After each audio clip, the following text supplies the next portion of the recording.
സ്വപ്ന സുരേഷിനെ കണ്ണൂരിൽ ചോദ്യം ചെയ്യുന്നു. എം.വി. ഗോവിന്ദൻ മാസ്റ്റർക്കെതിരെ ഗൂഢാലോചന നടത്തിയെന്ന കേസിലാണ് ചോദ്യം ചെയ്യൽ.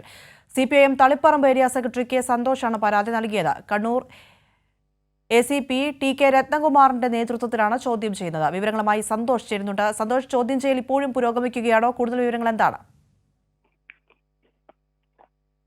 പ്രിയ, ചോദ്യം ചെയ്യൽ 2 മണിക്കൂർ നേരമായി ഇപ്പോഴും തുടരുകയാണ്. ഈ MV ഗോവിന്ദൻ മാസ്റ്റർക്കെതിരെ ഗൂഢാലോചന നടത്തി എന്നുള്ള പരാതിയിൽ ആ കേസിലാണ് ഇപ്പോൾ Kannur ACP TK രത്നകുമാറും Payyanur DYSP Premachandran ഉൾപ്പെടെയുള്ള പോലീസ് ഉദ്യോഗസ്ഥർ സ്വപ്ന സുരേഷിനെ ചോദ്യം ചെയ്തുകൊണ്ടിരിക്കുന്നത്.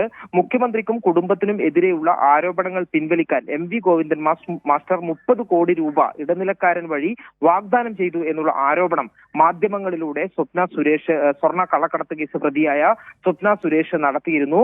ഈ ആരോപണം അപകീർത്തിപ്പെടുത്തുന്നതാണ്. ഇതിന്റെ പിന്നിൽ വലിയ ഗൂഢാലോചനയുണ്ട് എന്ന് ചൂണ്ടിക്കാട്ടിക്കൊണ്ടാണ് CPIM-ന്റെ തളിപ്പറമ്പ് ഏരിയ സെക്രട്ടറിയായ കെ സന്തോഷ് തളിപ്പറമ്പ് പോലീസിൽ പരാതി നൽകിയത്. ഈ പരാതി അനുസരിച്ചാണ് പോലീസ് കേസെടുത്ത് ഇപ്പോൾ അന്വേഷണം നടത്തുന്നത്. ഗൂഢാലോചന, വ്യാജരേഖ ചമക്കൽ തുടങ്ങിയ വകുപ്പുകൾ പ്രകാരമാണ് സ്വപ്ന സുരേഷിനെതിരെ കേസെടുത്തിരിക്കുന്നത്. ഇതുമായി ബന്ധപ്പെട്ട ചോദ്യം ചെയ്യലാണ് ഇപ്പോൾ കണ്ണൂർ ക്രൈംബ്രാഞ്ച് ഓഫീസിൽ പുരോഗമിക്കുന്നത്. പ്രിയ, ശരി. സ്വപ്ന സുരേഷിനെ കണ്ണൂരിൽ ചോദ്യം ചെയ്യുന്നു. MV ഗോവിന്ദൻ മാസ്റ്റർക്ക് അതിൻ്റെ നടന്ന അപകീർത്തികരമായ പരാമർശത്തിനെതിരെ എടുത്തിരിക്കുന്ന കേസിലാണ് ഇപ്പോൾ ചോദ്യം ചെയ്യൽ നടക്കുന്നത്. വിവരങ്ങളാണ് സന്തോഷ് നൽകിയത്.